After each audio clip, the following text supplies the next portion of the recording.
everyone, welcome back to Mongrels Garage. Now I told you we would reveal how much power the 67 Mustang made on the dyno, so here we go. It made 145 horsepower on this dyno. Now keep in mind, we could take it to 10 different dynos and perhaps get 10 different results. That's not the important number. The important number is when we compare it to what we get once we get this 306 in there. However, based on our calculations, that would come out to about an SAE net of 195. So it's doing pretty good. It kind of surprised us for a 55-year-old motor. What do you say, Chris? Yeah, I was really surprised as well. And my guess was right on, but I was guessing the wrong numbers. I was guessing 147 saw net, but I was surprised, so I was very surprised by about 50 horse. Yeah, we almost made that at the rear wheels, and so that was pretty impressive. So the torque, well, that was about 190 foot-pounds at the wheels. For those of you that put that guess in, around 145 to 150, good job. That's all I got for you, honestly. It's Wait, no prize? yeah. Well, you know, the channel's still small. We'll work on it. Fair enough. All right. Thanks for putting your guesses in, though. That was a little bit of fun for us, and I hope you had a little fun with it, too. Let's get back into it. Let's get this engine in there so we can get you the new numbers. Which we hope will be much more impressive. Oh, I'm sure it will be. It better be. Yeah, for the money you spend. Now, remember, our goal is to get as close to 400 horsepower as we can, over if we can, on a modest budget. That means we're not dumping 20 grand into an engine here. We're trying to keep it well under 10, closer to the 5 mark. I think we've exceeded the 5 mark, but that's Canadian, so we haven't exceeded the $5,000 American. So about a 6-pack in America. Yeah, no, something like that. Yeah, it's about, yeah, you're right. It's about at that 5K mark. I would say by the time we're done, it will be pretty darn close to 5K, and that would be a good guesstimate on what it would cost to reproduce this engine build, including purchasing the core motor to build on. Hey, let's get back onto this build.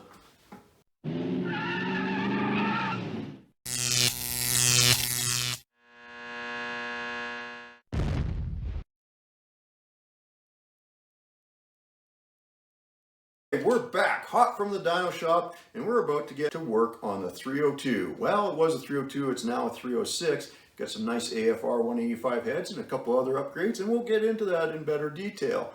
Now, before we get too far into that, let's talk about the build, the project, not this one, but the one that we're doing this one for. We're going to head down to Arkansas and take place in a multi-channel collaborative build on a Volvo 960 estate wagon.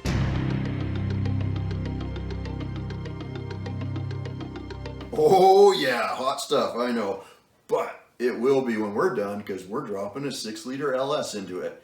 Now you might be asking yourself, what makes you think you're qualified to do that?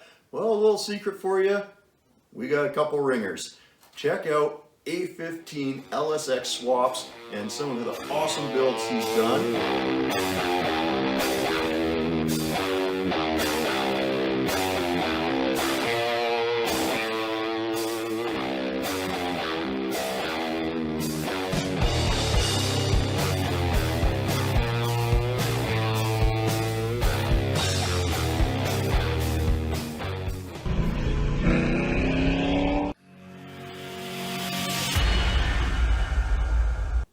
Over here, we got Wasted Talent Fabrication.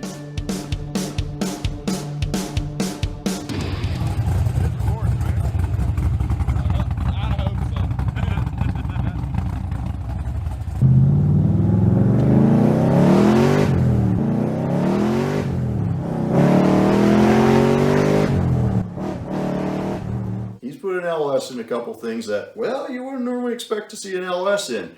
Check out his channel. That 350Z is awesome, and he might have something else on there. Give both those guys a view and enjoy. Hey, we're gonna have a couple more channels as we progress. There's 9 channels altogether involved in this build, and we're gonna do a feature on each one of them. We'll throw a little snippet up on future videos. So I'm gonna put the list down below. If you wanna get a head start on that, check out all those awesome channels. And let's get back to the Mustang. Now, I'd like to say we were at this stage already, but we're not quite there yet, are we, Chris? Not quite. Getting close. We're getting close. We've got some effort put into this. We've got the cam in it. We'll go through the specs on the cam a little bit later. But let's talk about the heads, because our target is 400 horsepower, or as close as we can get to it anyways for a naturally aspirated engine. And if we need to go over, there's alternative methods of doing that, isn't there, Chris? Yes, there are, and they usually involve lots of money, I'm sure. Yeah, well, and something called boost. We'll look at that later. But let's talk about these heads. So these are an AFR Enforcer 185 head. They use a 202 intake valve with 160 exhaust valve, 59cc combustion, and a 64cc exhaust. They use the standard port location, so we should have no problem putting our intake or our exhaust manifolds on here. But the one thing we do have to check, we've got dome pistons in this engine, if you recall from the first video. If you haven't seen it, I'll put a link up right up there. You can go check it out. I'll also put it down below in the description. You can check out that video where we built the bottom end of this engine. And then make sure the head to piston, well, more accurately, valve to piston clearance is good. Now, we're going to go through that, but I'm going to put a link up for everyone to watch. Go check out Tecmotion. He has a great video on how to do this. So we won't go cover it all in great detail. We're just going to do it off camera. If you want to see how that's done, I'll put a link down below. Also check out the link up top. All right, let's get into it. Let's get this valve cover off. Proper tool helps. Is that to you, Chris? Now we just have the head sitting on loosely, so goes to you, sir. Okay, let's pull this off, and we'll put it over here, and we'll have a good look at it. While we're still looking at the engine, you can have a good look at our piston. You can see it's up quite a bit. We're going to have to make sure we get very deep valve relief, so we should be good, but we just want to double check all that. And we're also going to have to, when we do this, take into account the thickness of the head gasket we're using. It's compressed compared to non-compressed factory versus aftermarket. All right, let's get over to the heads here. Let's do a side-by-side comparison, shall we? All right, let's have a look at the factory head versus the AFR head. Now we're going to start with the valves, and you can see that these valve springs, it's just a single valve spring on the factory head. The AFR has dual valve springs, and this gives you a lot more control, so you can rev this head a fair bit higher. Let's also take a look at the actual valve size, shall we? So we're looking at about a 1.75 for the stock intake. Can you see that? Yeah, I can see that fine. Like, I mean, look at that. There's no comparison between these things, right?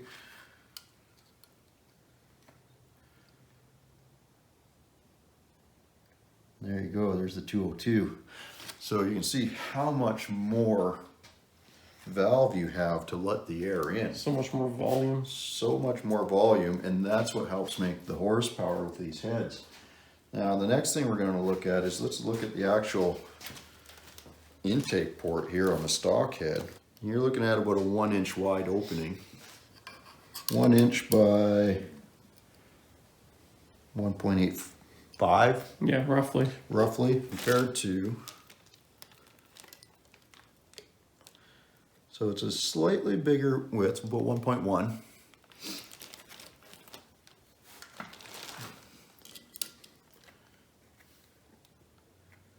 But look at that. Just about 2 inch opening. Yeah, you wouldn't expect the ports to be too radically different if they're compatible stock parts though, right? Well, correct, but we can also open up the stock parts a little bit to get that extra airflow. So, and I think what you'll see is getting the exhaust out is where there's going to be the bigger difference. Right? We look at the stock exhaust ports. Look at how small those are. Like, this is a pretty wheezy engine looking at that. That's 0.9 of an inch.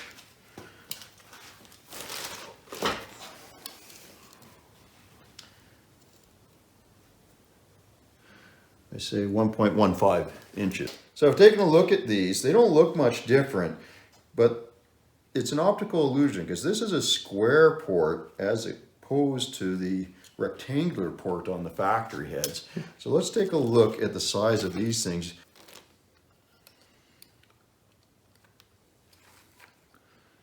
1.338. Yeah, so roughly 1.34. That's a huge difference, right? And it's square 1.3, roughly? It's a square 1.3. And the other one was 1.1 by 0.9. 0.9 by 1.1. So, Yeah. you know, it's, you know, that's almost 1.5 times the flow, I'm sure, or the volume. Yeah, well, it's going to be significant. I mean, it's going to be a big difference. So that's where you're seeing the big difference in these heads. They just flow that much better. Better flow, more air, more fuel, more power. That's how they work. So it's roughly 40% increase in the width alone. Oh, yeah. With the greater height. So, Yeah. and that's probably what, another 15-20% increase. So exactly. overall, it's, you know, like, let's just call it roughly half again, almost, you know. Yeah. So and it just makes a huge difference. And that's just looking at the opening. We're not talking about all the cleanup that's done inside the head itself and how much it's going to flow better and everything else. These flow really well compared to the factories.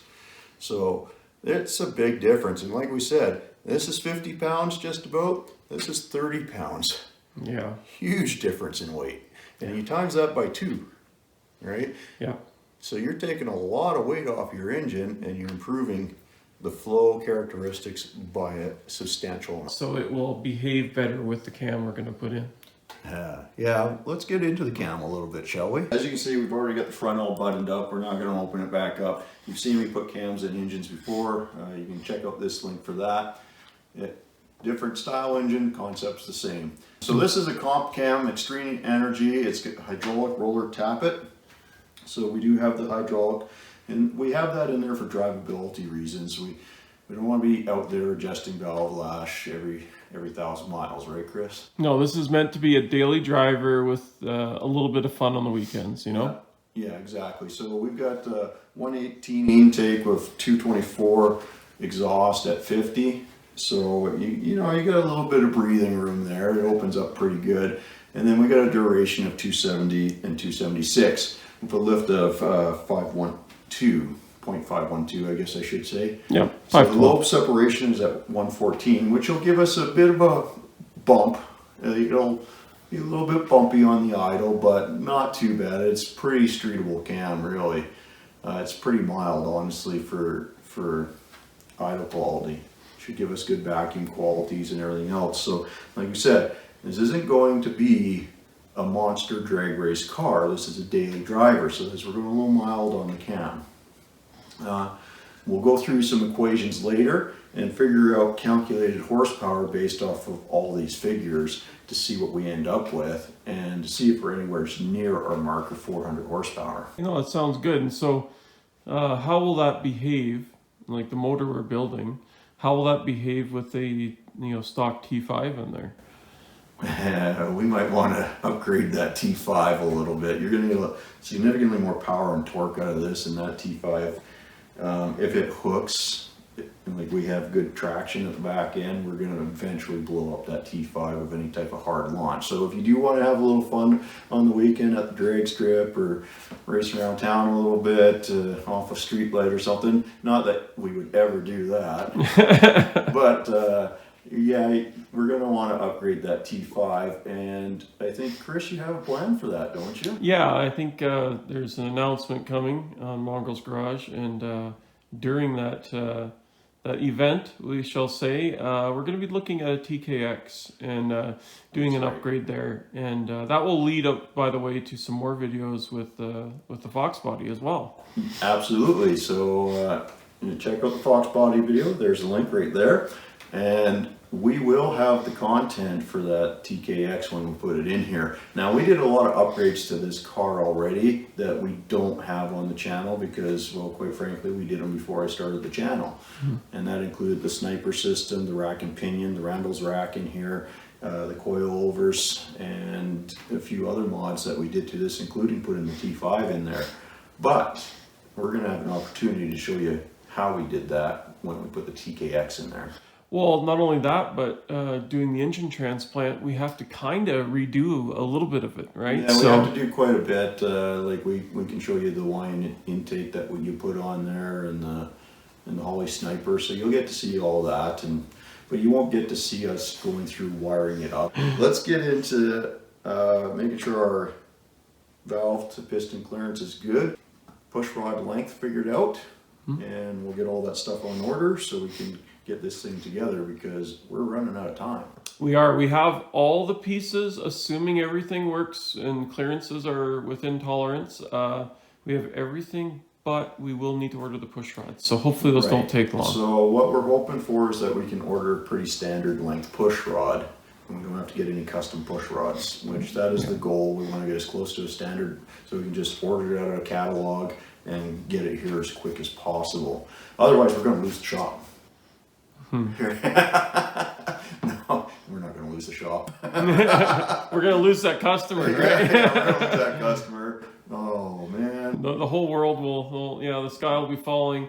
Yeah, no, none of that drama, but I would really like to be able to take this car with us on that event. And if we don't make the mark, that is the drama of the episode. That's the drama of Can we achieve taking Lil Red down south or not? Correct. It is a border crossing. We are going down to help with another project. So stick with us. It should be a pretty interesting build, that one. It's a little unusual, we'll say. It's not completely unique, but it's a little off the beaten path, as they say. I'm not going to lie, there's not a lot of meat on the bone for me in that, but, don't worry, other fellow Ford fans, I'm sure I'll come up with something during the trip. We've got a lot of Ford content coming up, unfortunately.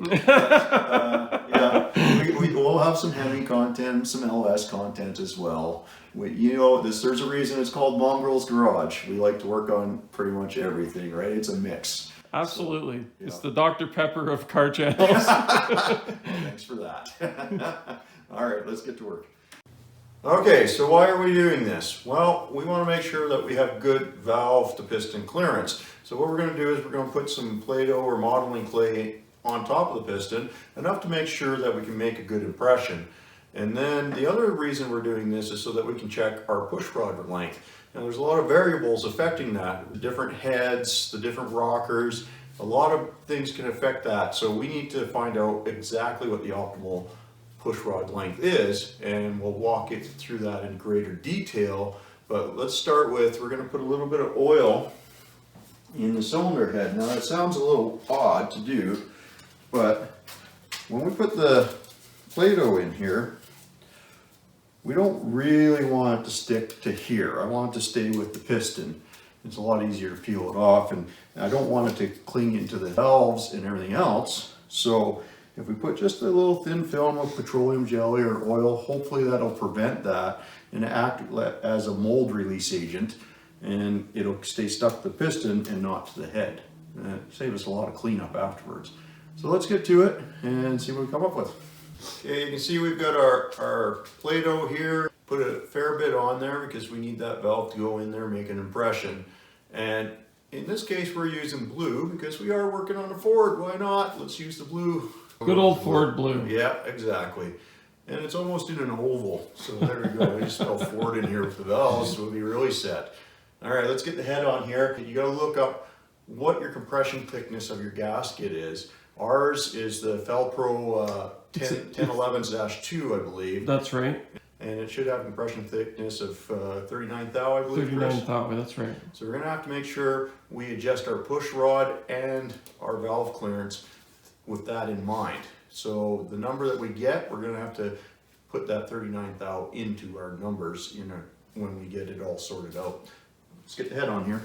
We're going to need all that in place. Now the other thing I want to do and show you is we want to make sure we have good contact patch on our valves. So we're going to take our Sharpie here and we're going to color that in.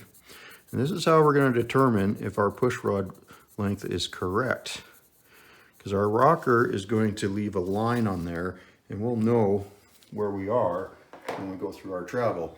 So we're going to put some bolts in here, torque it down in the pattern you would normally torque it down in, but we're only going to do like 20 foot-pounds. We don't have to torque it to the full amounts. Okay, we're just finishing up putting a small torque on the head. We're just doing like 20 foot-pounds. Don't need a lot right now. Okay, there we go. So we got the head torqued on good enough for this check.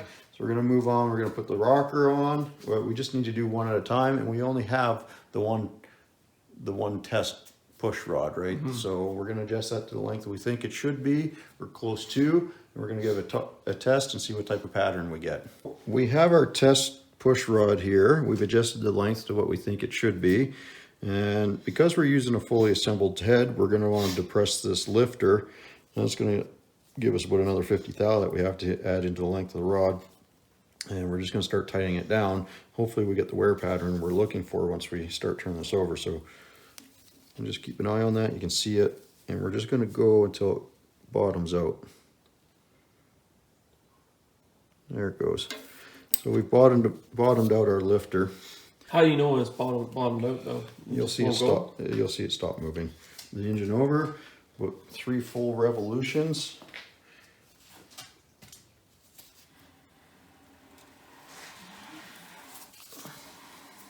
There you go. There's 3. That's good. We're now going to loosen this off and see what type of pattern we got on there. All right, so we've marked it. We know where our intake is. We know where the exhaust is. We got a very good pattern. You can see a very good pattern. So I'm just going to gently, there we go. Remember we put some oil on that so it would lift off very easily. I'm just going to do a cross sectional cut. I don't want to cut against the piston. It's a nice, don't want to cut my finger either, but. Fingers are, well, not replaceable, but preferable to carving up my nice. Yeah, in this case, I would agree with that sentiment. But we just want that nice cross-sectional view here, and we don't want to cut anything up too much. That's fine. Oh, look at that. Lots of clearance there. But we'll measure that thickness. There's our thinnest point right there to there. And take a look at the intake. Same thing. So we got lots of clearance there.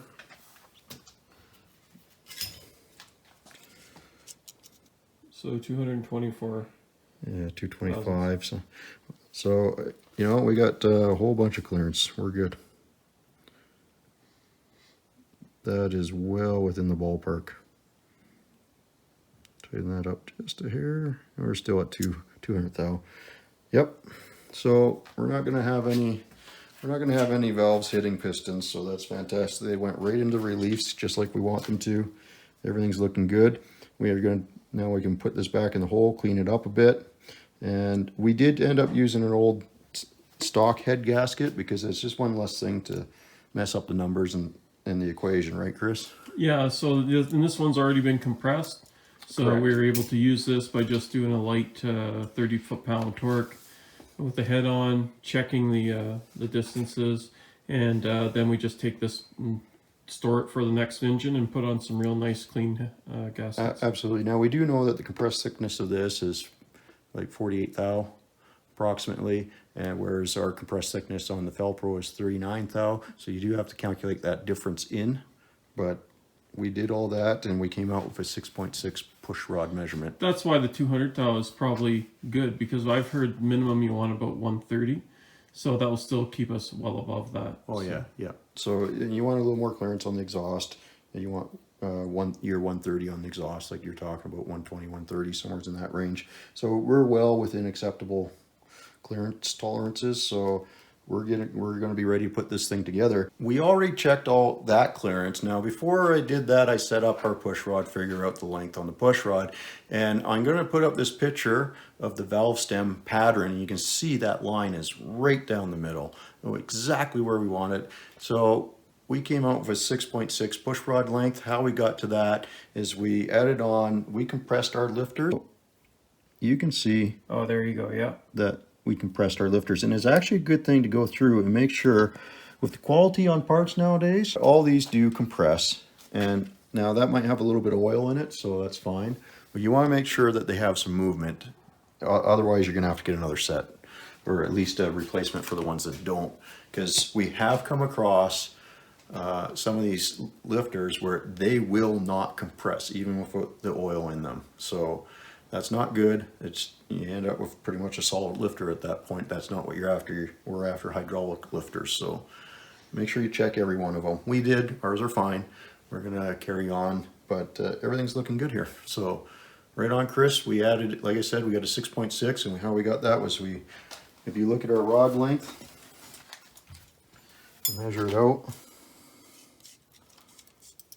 Now it might have turned a little bit on us, so, but it should still be pretty close.